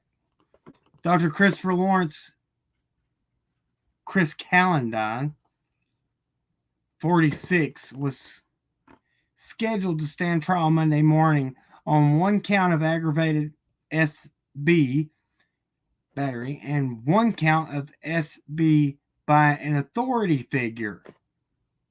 By an authority figure. I don't think I've ever seen that one before. An authority figure. For allegedly touching 2 boys, ages 12 and 14, during a sleepover at his Rogersville home in July 2017. A sleepover? I mean, so are we saying that he is probably one of his children? I don't know. I'm not going to speculate. I'm going to say one of his children having a sleepover and their friends. What's going on? I don't want to speculate. So we're just going to leave it at that. That's what it says right there. On Monday, however, Callandine pleaded guilty to the reduced charges for S battery and a Class E felony, and was sentenced to 2 years, as well as the original S battery by an authority, for which he received 6 years, with the sentence running consecutive for a total of 8 years. He must serve 180 days in jail. For day for day. They try to make it sound better, day for day. No, day for day would be your whole 8-year sentence, buddy. For real, 180 days, 6 months, beginning Monday, and the rest of the sentence will be served on probation. Oh, good for you. Now you get to get out and probably continue doing whatever you do. Probation.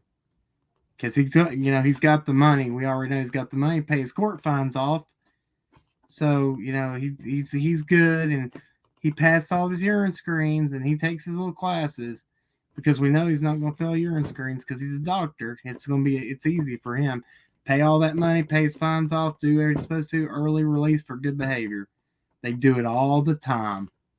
all the time. If you got the money to pay, you get out anything.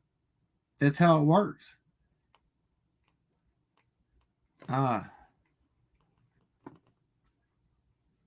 Calendine also loses his medical license, and he will be on the SO registry for life, which, among other things, prohibits him from being in contact with any juveniles who are not his own children. So clearly, he's still allowed to be around his own children.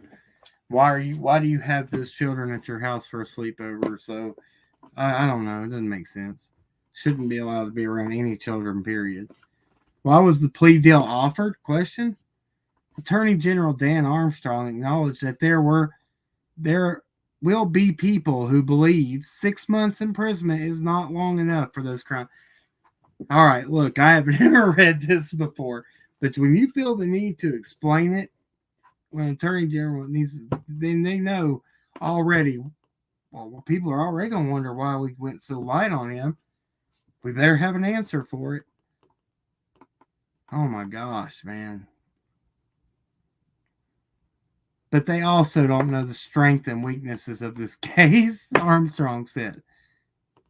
What?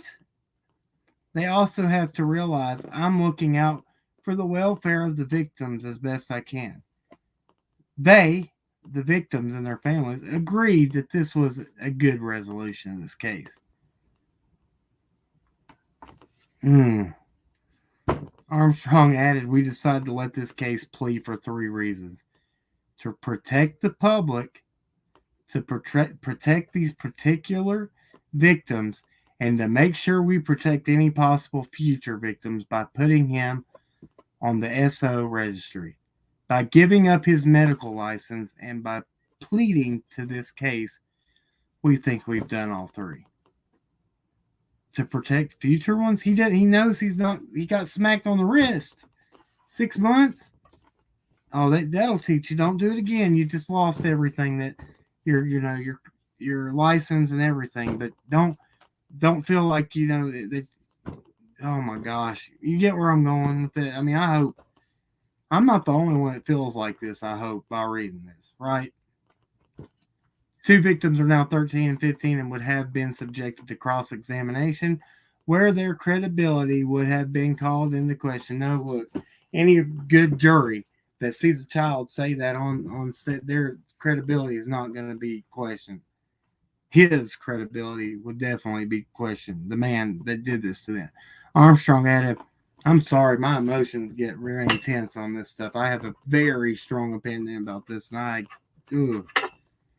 this came down to credibility case, so you can imagine what that's like going through that. No. Can you imagine what those children went through going through that? Because I was close to the very same age when somebody did that to me and my brother. Can you imagine what it's like going through that? I'm sorry. I can't read that no more.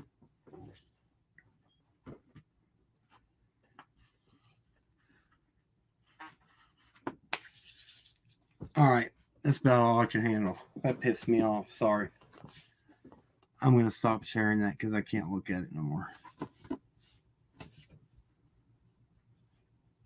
Did he really say, can you imagine what it's like going through that? Or what saying, I can't imagine what's that to go through a case like that? Or is he saying, can you imagine what? Come on, man.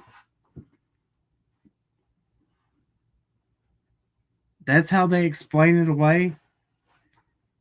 Can you imagine what they went through saying, what's this doctor? The guy that you said he's an authority figure. Dude, we need some reform in this country. Quit slapping them on the wrist and giving the people that really, I mean, it's excuse my language, it's ass backwards. Everything it doesn't make sense. It's because,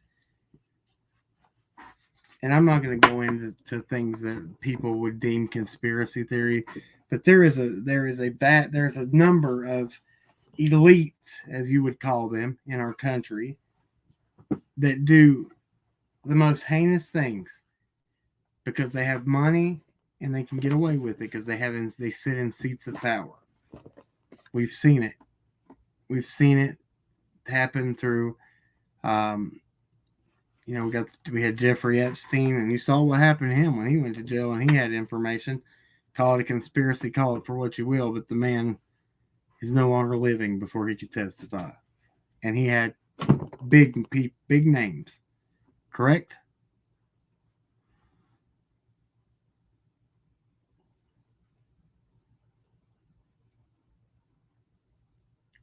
Okay, yeah. Okay, look, yeah. Am I understanding the uncle kidnapped her, took her to RL's shed, and his brother happened to find her and they received. Yes, you're understanding that. And I'm sorry that the doctor that gave all the money that, oh, this is not right. This is too much. Too much. And then he gonna say we don't have a problem in Hawkins County. There's some problems in Hawkins County. Sorry, facts are facts. Scary thing is, how far are they willing to go on this one? What are they doing? I don't know. That's all I got. But I don't think they got the reward money, the brothers. I don't know what happened to that money. They say it was still. Where are these nonprofits? They're not in this case that I've heard of, unless they're just behind the scenes. They're dealing with the money. I don't know. And yes, the reward money for Summer's case, that there's a time limit on it, June 15th. Exact year, 2022. All right. That's what I got. Look, I can't. There was a lot more, but I hope you watch this live. I hope it gives you just a little idea of what we're seeing and what I've been seeing for a long time, and I felt like it was important to bring it up because there is, as I've shown you, there is receipts for all this information. It's not made up. As much as it sounds like this is made up, it's not. It's there. It's real. It's not a fairy tale.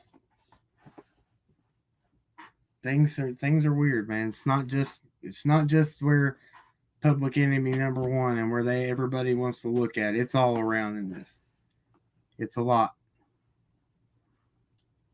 Yeah, I mean, I'm done anyway, so that's yeah, JST, that's the main thing I'm at. Out of all that terrain that we see, that mountainous terrain, that vast area, if you're going to take a child, why would you go to Ronnie Lawson's property and hide in the shed? Are you going to tell me that it's a coincidence? Oh, I didn't know. We just went to that shed. Come on now. Maybe. I don't know. Who am I? I'm nothing. I'm Cam.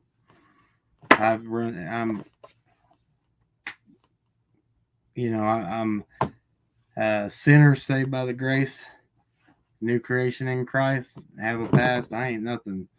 But, I mean, I don't know. It's there. That's all I can talk about. Look, guys, thank you for joining us tonight. I appreciate you. I thought this was a very, very, I had to talk about it. Look, I live in this area. I put myself at risk by talking about this stuff here, right? I mean, we go over there and I'm speaking out about things that I see that aren't right. And I, just think if it is corrupt, like, I mean, you put yourself in danger when you get involved with this stuff, but that's the price you pay because I don't want, this is our community we live in. As poor as it is, or as whatever it is here, this is home to us. And I want to step forward for the sake of my children and say I tried to make a difference. When we saw the evil trying to step into these communities, we tried to take a stand. We tried to say no, I don't know what, regardless of who it is. Look, people leave their comments and say, what are you going to do? I'm not going to do anything. Whoever did this to the child, whoever, and the evidence, not circumstantial, not, unless it's like point on, you can prove it. I'm just talking about there's a lot of people that get locked up all the time in the United States for BS, circumstantial evidence that doesn't add up, and then years down the line they're released because there was something that showed that they didn't do it. 100% when new technology and DNA and stuff comes out, people get released all the time because it proves that they weren't the actual person when they said it the whole time. It wasn't me. So it happens, right? So I don't know. Just try, I don't know what to say. Just trying to do something that makes a difference in my life that I feel like it. Maybe it's not. Maybe it is. I love y'all. Thank y'all for joining this live stream. Pray us out and I'll be done. All right. Look, dear Heavenly Father, thank you for what you do. Thank you for loving us when we don't deserve to be loved. God, we ask that you look into the hearts of whoever is involved in these in the positions of power in these cases, and we ask, Lord, that there be somebody that stands up, and if there is corruption, if there are things that aren't right within the upper echelons of law enforcement and just of society, if somebody stand up and fight against it and call it out for what it is. God, we ask that the children not be the ones that have to pay for the mistakes of people that are supposed to protect us.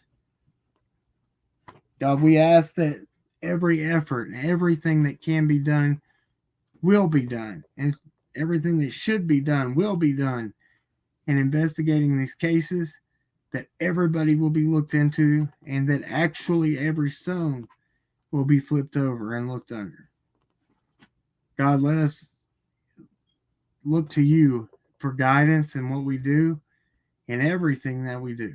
Let us lay it before your feet, and let us not take it back and trust you, God, and let you deal with our issues, deal with our problems, but let us yet make an effort to walk the distance to get those things done, and you'll open the doors. God, again, put a hedge of protection around these babies, around these children, around these missing adults, teenagers. God, whoever they are, Lord, you put a hedge of protection around them. Let them be safe. Let them know there are good people out there that care, who will look and pray and never give up on them. God, you're mighty, you're loving, you're the Alpha and Omega, you're the first and last. You're everything.